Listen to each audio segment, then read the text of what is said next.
Smoking, urinary bladder cancers is directly related to smoking.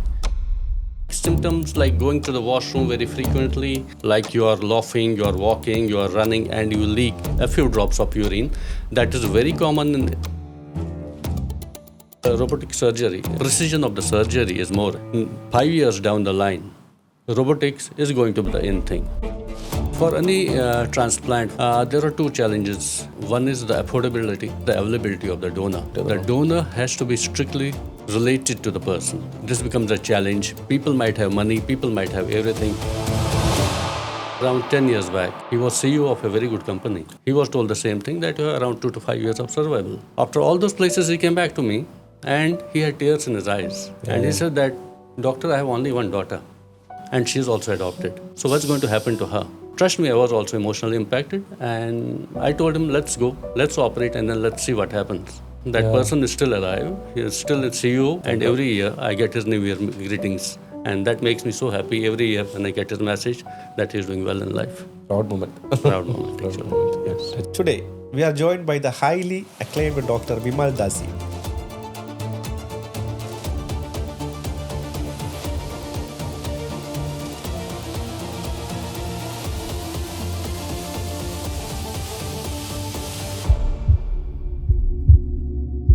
Welcome, Doctor. Welcome to this special show. Thank you. It's a pleasure being with you here. So, Doctor, what are the common urological issues that you are commonly see the people who is above 40 years old? Well, the most commonly complaints that people above 40 years have are the complaints related to the prostate primarily in men and the kidney stone disease. They are very common nowadays. And in females, apart from the kidney stone disease, we can have some recurrent urinary tract infections or some sort of leakage of urine in females, which we call as stress incontinence. So, as you said, Doctor, that's in the men's that is prostate kind of things, and women this urinary infection kind of thing. Can you just briefly explain me this? What exactly? Well, when I'm talking of urinary tract infections, they are like symptoms like going to the washroom very frequently, having the urgency, can't stop urination, or having fever along with this. And the other condition that I mentioned, like stress incontinence, that means leakage of urine involuntarily, like you are laughing, you are walking, you are running, and you leak a few drops of urine. That is very common in females post 40 years of age because of the sort of weakening of the pelvic floor muscles, which happens with age. Oh, okay, Doctor. So, as you said, these are the common issues we normally see the people above 40. So, this is happening because of a lifestyle.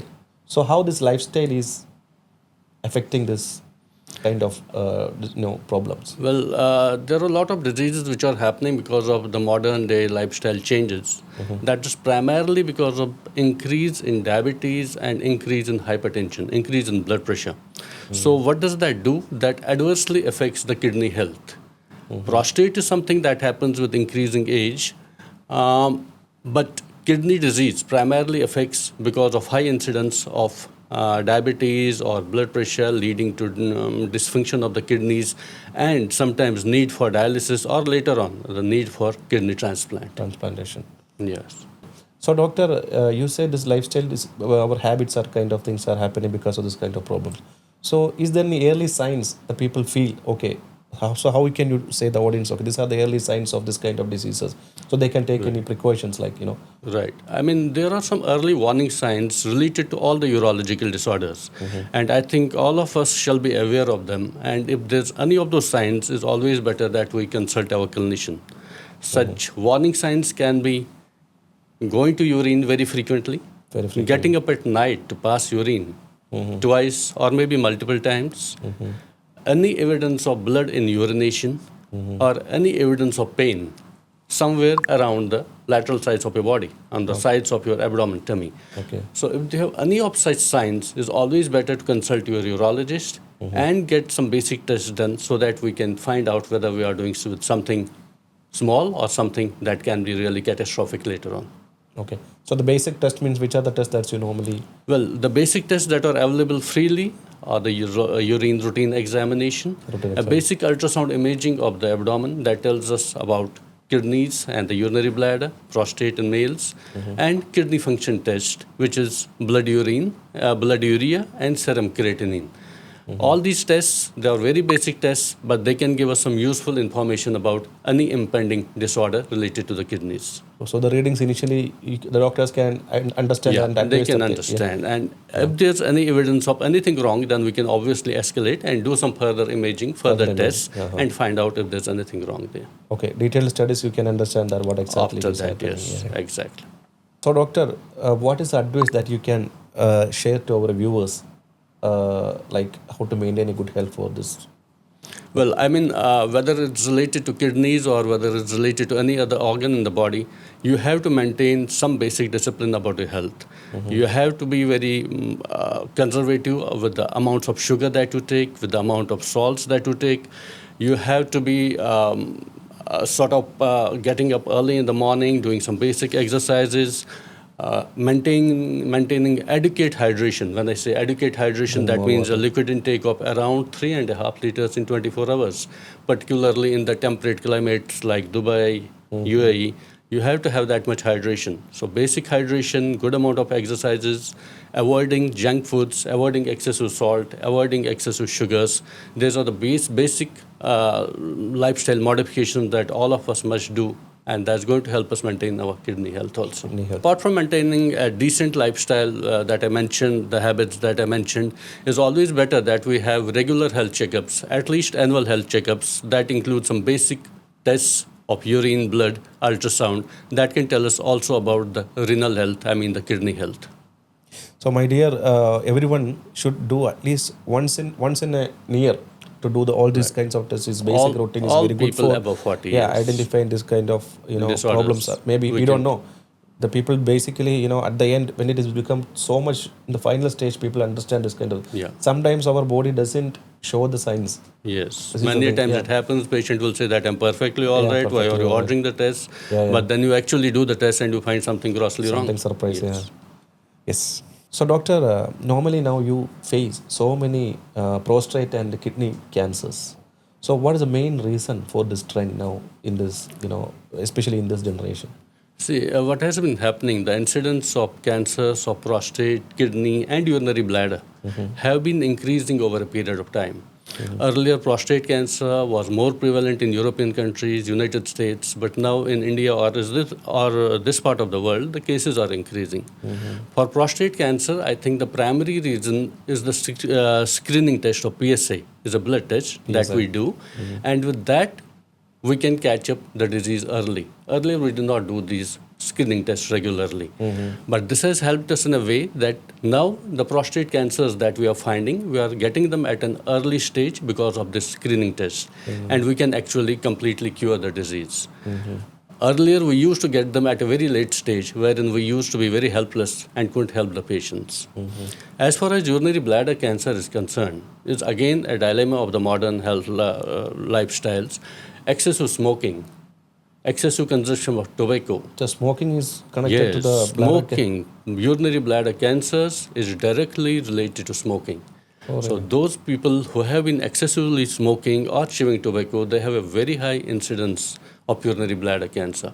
So to all my friends who indulge in smoking, I will just request them to be very moderate or not to smoke at all because it has a direct consequence on their urinary bladder. And for some reasons, the kidney cancers have also been found to be increasing in numbers over a period of time. So doctor, we discuss about the basic test and early detection things, everything. So now we'll just move into the little more serious critical side. So in the last few years, this you have seen so many breakthroughs in this treatments and kind of things. So what are the kind of things that you are observed in your? Well, there has been a lot of research going on in the field of oncology, the cancer treatment over a period of, I will say, last decade or so. And the breakthroughs that have happened are actually, we can divide them into three parts. The medical breakthroughs on the part of the radiation that we give in the treatment of cancers, and improvements in the surgical technology. So there have been lots of new chemotherapeutic agents, the medications that are actually helping in treating some of the cancers. The radiation nowadays has become more precise. You can actually radiate that particular organ which is suffering from cancer without disturbing The other part of the body. parts of the body. And as far as the surgical technology is involved, we have had robotics coming into field of urology and other cancers also, and that has actually changed the scenario in a very dramatic way. Like in prostate cancers, we have robotic radical prostatectomies. We remove the prostate with the help of robotics. That has changed the course. Now it has become the standard of care for managing prostate cancers. You admit the patient goes back home within 2 days. Oh, really? There's no need for blood transfusions, and you can have the patient resuming his duty within 2 weeks. In earlier times, we couldn't even dream of doing that. Yeah. You have kidney cancers. Now, if you have a 4 centimeter kidney cancer, earlier we'll be removing the whole of the kidney. Oh. Now, we don't need to remove the kidney. We can remove only that part of the Particular kidney with sufficient margin and preserve the kidney. We have been able to achieve this because of the evolution of the laparoscopic techniques and now the robotic technology. So, you name a surgery, the robotics has actually revolutionized it. Less blood loss, less stay in the hospital, early resumption of the work. All of us are office goers. We cannot afford to stay away from our offices for a long time. So any technology that takes us back to our normal work at a faster rate is good for us. And that's what robotics has done. Yeah. So basically, this kind of podcast is actually the people need to, their information is sharing, because many people who have prostate, they ignore Right. initial stage. So once it's become in the critical stage, even they can go to urinate. That time only they are approaching the hospitals, and it is becomes a, but nowadays, as you said, the technology is this much expanded. This much revolutions happens in the medical industry. So the people need to approach the hospital on time and to do the proper medication. Yes. So doctor, you mentioned now robotic surgery. Right. So it's a recently come time, but still in the many hospitals in India as well as many parts of the world have implemented robotic surgery. So what do you see in the robotic surgery impact in the this urology side? Well, currently I will say that robotic surgery, urology is the faculty, or urology is the department that's actually driving the robotics. It's got its main use in urological cases. So before I comment further on this, I would like to explain to all your audience that in robotic surgery is not the robo who is operating. Robo is just a machine, and it's still the surgeon, the man behind the machine who's taking care of the surgery. It's a master and slave technology. I'm ordering using joysticks, and those movements are rendered, they are given to the robot, and he is conducting the same movements and doing the surgery. How it has revolutionized, I told you, whether it's bladder cancer, whether it's prostate cancer, whether it's kidney cancers, or other organs that get involved with the cancer, it has a much better precision. You can have a magnified image. Like you can see the same image 10 times much better than what you can see with your naked eye. Your suturing techniques, when you remove something, you need to suture that part. You need to repair that part. That repairing is very less cumbersome and very precise with robotics.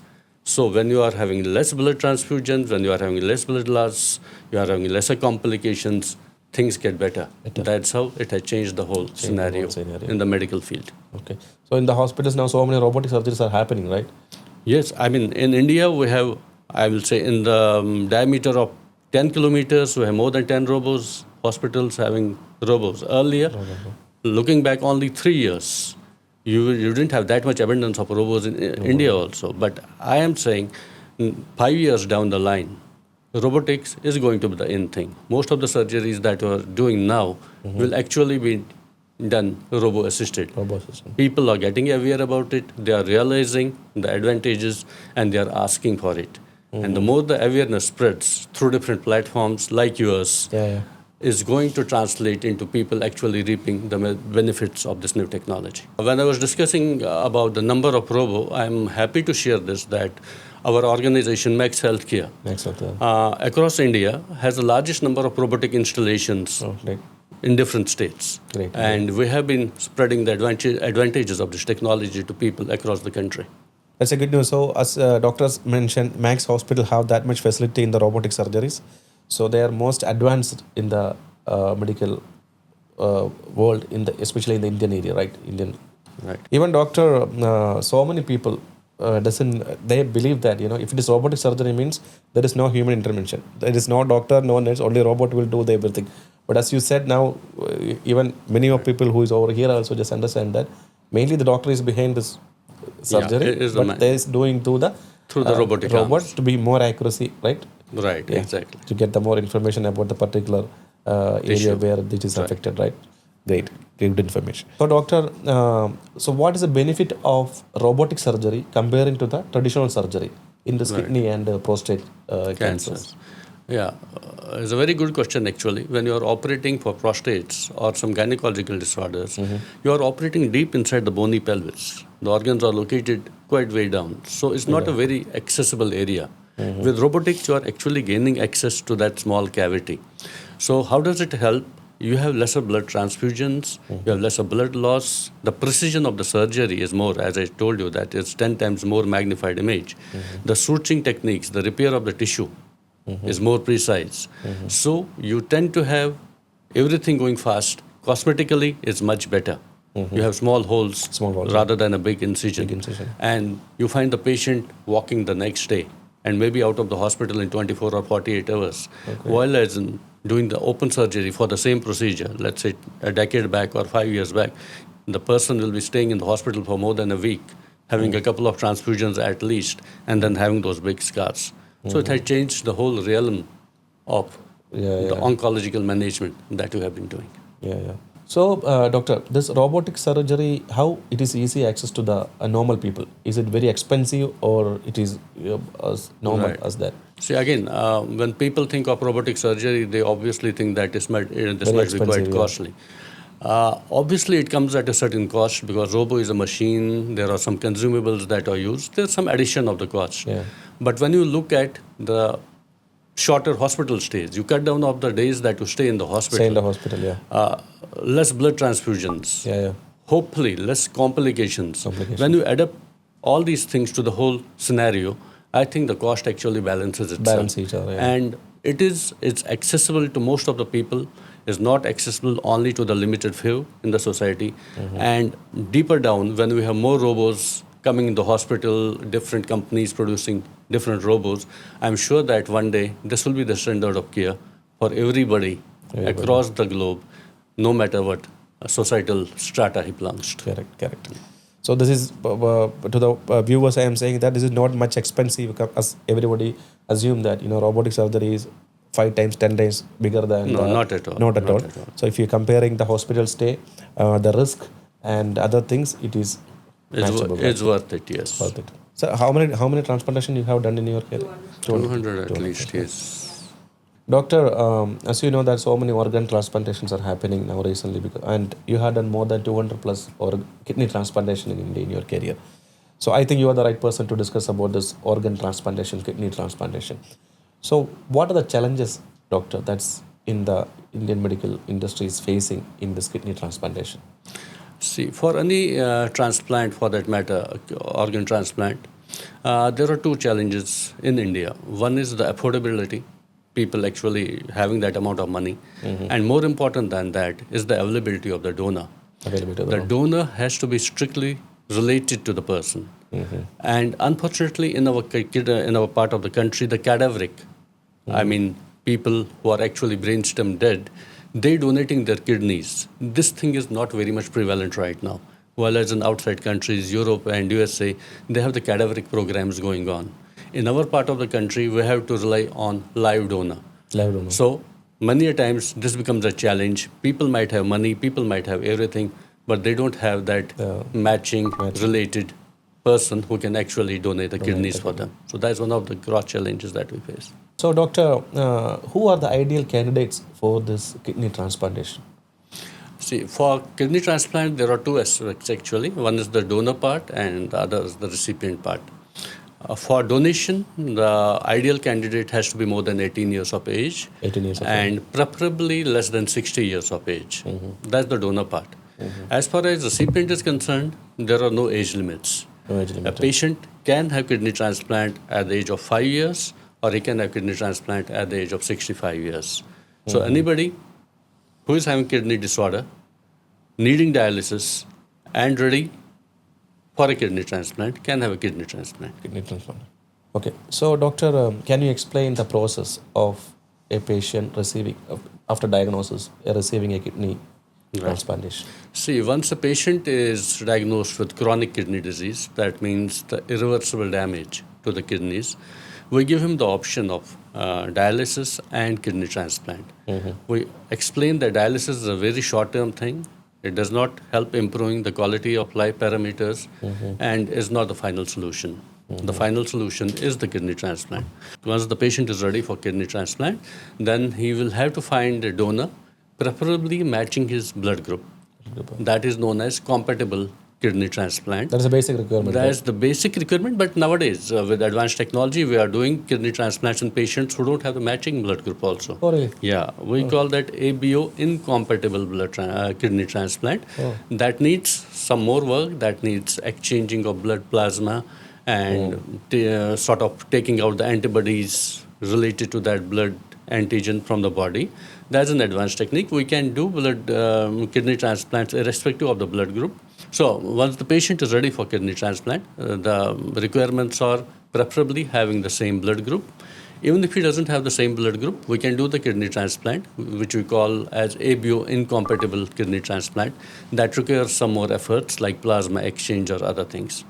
And apart from having the kidney transplant, apart from having the same matching blood group, we tell the patients, the donor and the recipient about the journey that they will have to go through. So for donor, is very important that the donor has to be consenting. He shall not be having diabetes, because if the donor himself or herself is having diabetes, then he will be at a potential risk of kidney disease himself after we take one of his kidneys. Correct. Once we ensure that the donor will be safe even after transplanting or donating one of his kidneys, then we go for the kidney transplant part. The recipient surgery, the implantation of the kidney, can be done by two ways again. One is the traditional or the conventional method that we have been doing, the open surgeries. And we have been recently doing for the past few years now, even the kidney transplant recipient surgery can be done by means of a robotic. So that has again changed the field there also, particularly in patients who are obese, who are too fat. The open surgery, open kidney transplant might be a little cumbersome or difficult. So robotics has a distinct advantage in obese patients for kidney transplant. Good information. So, as you said, doctor, the certain criteria of donating a kidney, I mean, recipient side and donor side, you say. So, what are the basic awareness for a kidney transplantation? For all people, they have to understand that dialysis is not the answer. The only answer of maintaining a healthy lifestyle, continuing with your work, your family affairs, you need to have a kidney transplant. So, as you said, doctor, we have a scarcity of organ donors. Yes. So, what is the awareness that you can give it to the viewers that? There are two aspects on it. One is about telling the people and spreading awareness in the society about the cadaveric transplant program. It's like when, unfortunately, some of the persons in our family is brainstem dead, and we know that he can't be brought back. We have to spread that awareness of the organ donation. If they are willing to donate the organs, 1% will be able to save so many lives. 2 kidneys, liver, corneas, heart. So that thing has to be spread more. Fortunately, in the southern part of our country, India, this cadaveric program has been getting more and more awareness from the people and is picking up very nicely. In the northern and the western part, eastern part, it's not been picking up that fast. So as far as the live donor program is concerned, again, we have to spread the awareness among the people that if a patient is healthy, doesn't have any comorbidities, doesn't have diabetes, hypertension, or any other life-threatening conditions, they can donate their kidneys, and with one single kidney, they can perform the rest of their life perfectly normally. They will not have any handicaps, and is not going to be having an adverse impact on the quality of life that they have in the future if they donate one of the kidneys. So, doctor, awareness part, you said we need to, our government itself need to take initiations to aware about the organ donation and kind of things. And what are the legalities now that the people are facing for this organ donation? Right. Well, there's a very strict legal clause that we have to follow, that the person who is donating the kidney has to be related blood related. has been related to the person that will be Receiving. donating his kidney. He has necessarily not to be like a brother or a sister. Father can donate, mother can donate, wife can donate, son can donate, daughter can donate, and apart from that, even second degree relatives like father-in-law, mother-in-law, brother-in-law, sister-in-law, they can donate as long as they can actually prove That they are related, as directly related or as first degree relatives relative. to the patient. These are the legalities that we have to strictly adhere to. Yeah. Okay. So if doctor, there are so many inquiries we are getting. AM Health Hub is getting for from GCC countries, even from outside GCC, European side or African side. So if they want to travel to India for this organ transplantation, right. So what they need to follow? What kind of things they need to be aware? We do regularly get patients from other countries across the globe. Legalities still remain the same. The patient has to be related, either directly or as a first degree relative. We routinely do the DNA tests to prove, that's mandatory. We do that regularly to prove that the patient and the donor, they are related to each other. And then there's some legal framework that they will have to follow through their embassies. Who corroborate, that they are actually related to each other. And only after doing this basic premise, following this basic premise, we go ahead with the kidney transplant. Yeah. So recently we had sent also 2-3 patients in the last 2-3 months from different part of the world to India for organ transplantation, and one has been done in the Max itself. Wonderful. And so doctor, you have already passed a long journey in this industry. So what makes you the inspiration to select this particular field? Well, after completing my MBBS, the thing in my mind was to become a surgeon. That sounds more challenging. So after choosing surgery, then it was one step ahead. I wanted to be the urologist because urology at that time was the most coveted branch of the medicine that we wanted to be in. And once I got into urology, I passed off into urology. This has been one of those branches that has been actually never stopping. It's been keeping pace with the times, evolving over a period of time, technologically advancing. Then came the laparoscopic urology, the robotic urology. So even after so many years, I can't sit back and say that I have done everything. I still think I'm learning. I'm a child of the branch of medicine. That is what this branch gives to me, and that makes me happy. A very good message to the new medical field students. You have to keep on learning. You are never done with this. Good, doctor. In your career, doctor, you have seen the good part of the journey, and there is another side also. So how do you handle the situations emotionally? Like, sometimes the life goes that kind. So many families you need to be faced at the time of surgery and post-surgery and after surgery. So how do you handle this emotional? That's one of the toughest parts of being a doctor. You are trained to actually perform, you are trained to operate, but that emotional handling of things comes only with time, particularly in patients of kidney cancers or other cancers. So when you have to break that news to the family, it's very difficult. Somebody is sitting in front of you and you have to tell him that you're suffering from cancer. So how do you break the news? So it's always the better news first. See, there's something that you are dealing with and you will be fully cured. So once you say this and then you break the news. That's how it helps. Most of the times nowadays we succeed, but there are times when we don't. And failure doesn't come easy.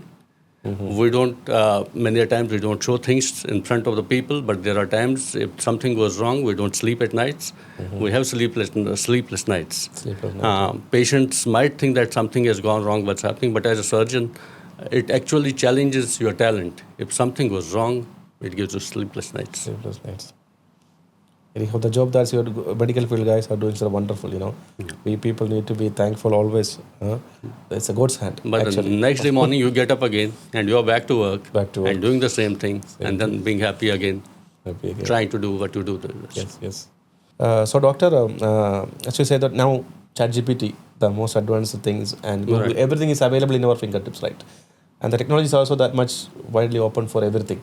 So what do you think if the patient need to get all the information from the Google or directly from the doctor? What is the difference that they getting?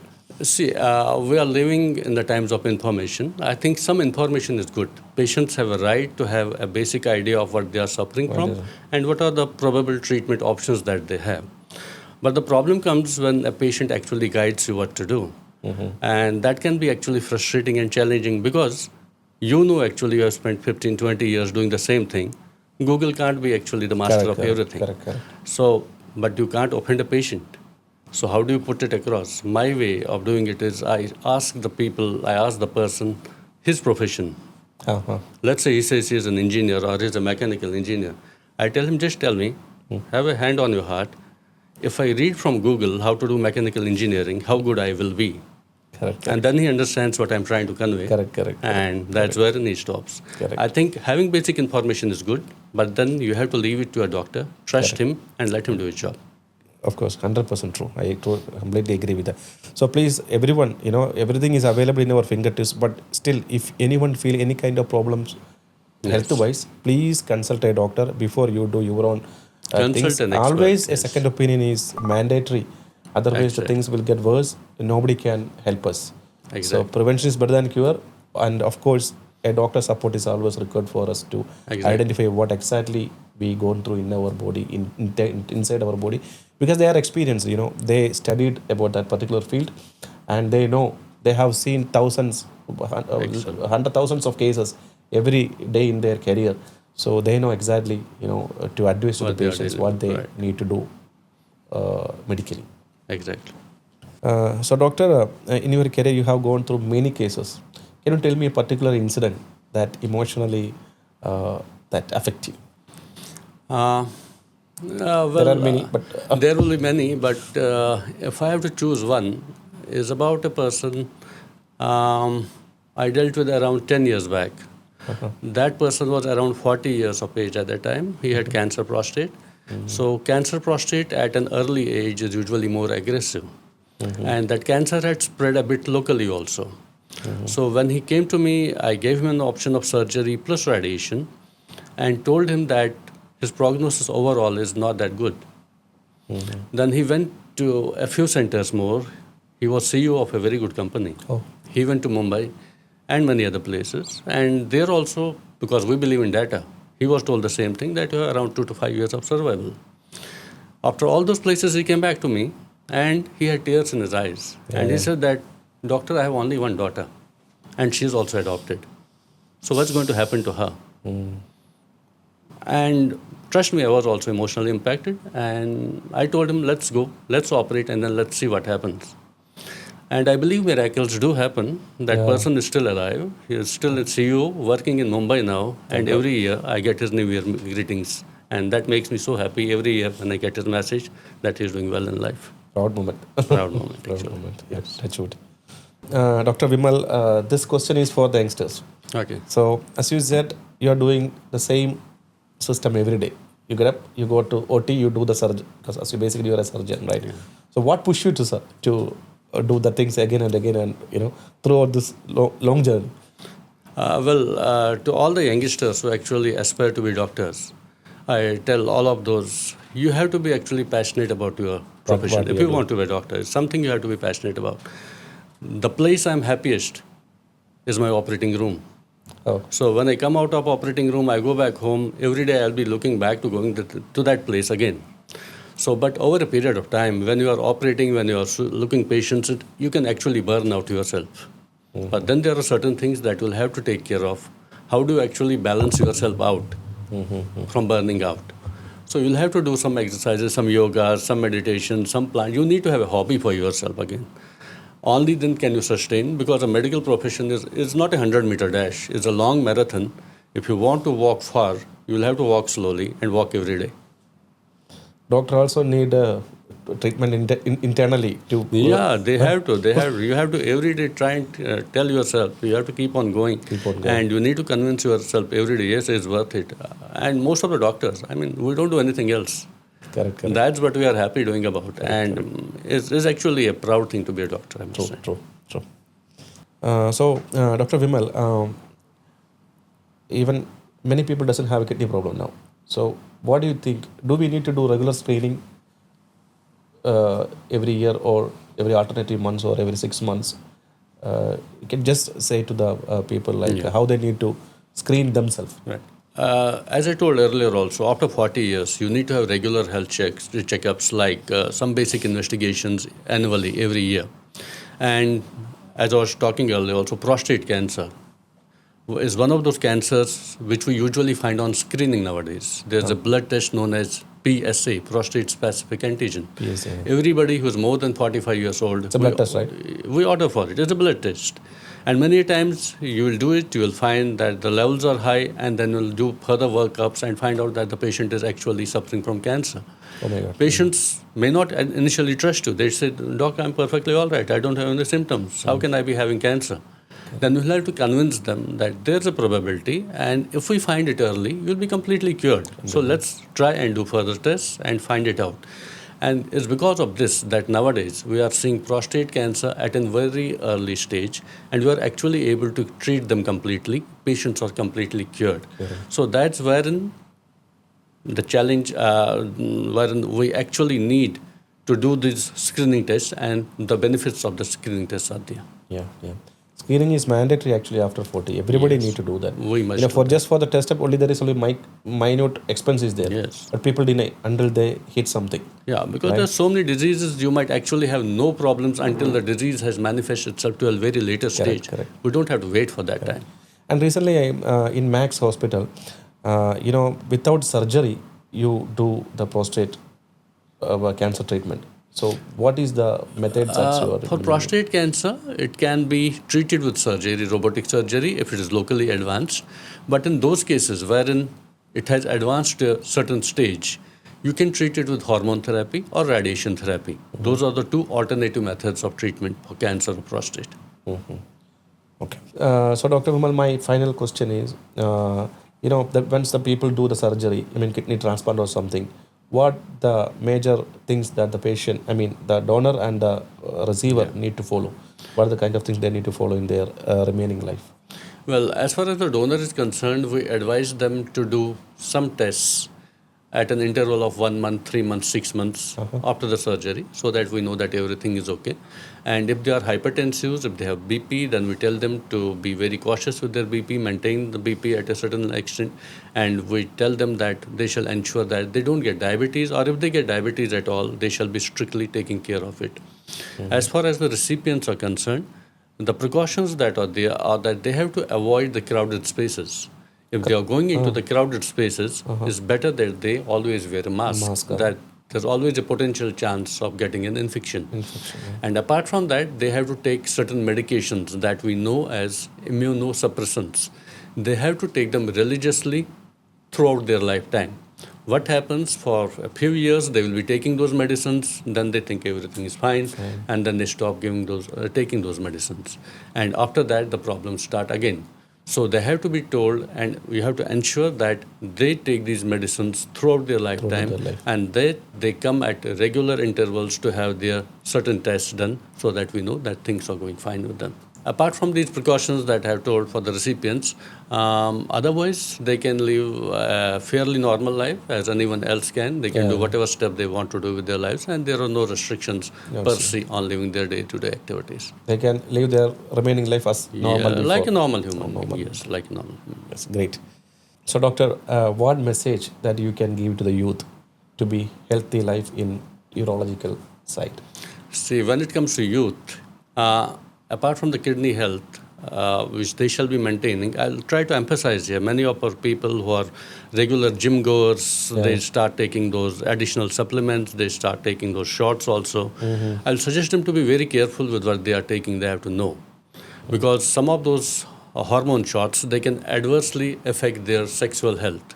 So before you actually take those shots, you shall be knowing what you are taking. You shall be very careful with the supplements that you are taking. It's always better to go for the natural proteins, the natural ways of enhancing your body, and be very careful about the hormone injections that anyone is prescribing you. So, my dear viewers, it was a very informative session with Dr. Vimal Dassi. Thank you, doctor, for sparing this much time with us. And I hope, we believe this is a very informative session, and all of the viewers will get enough data about their health and in the urological side. Thanks a lot. See you soon. Thanks a lot. Thank you for having me. Bye. Thank you. Bye-bye.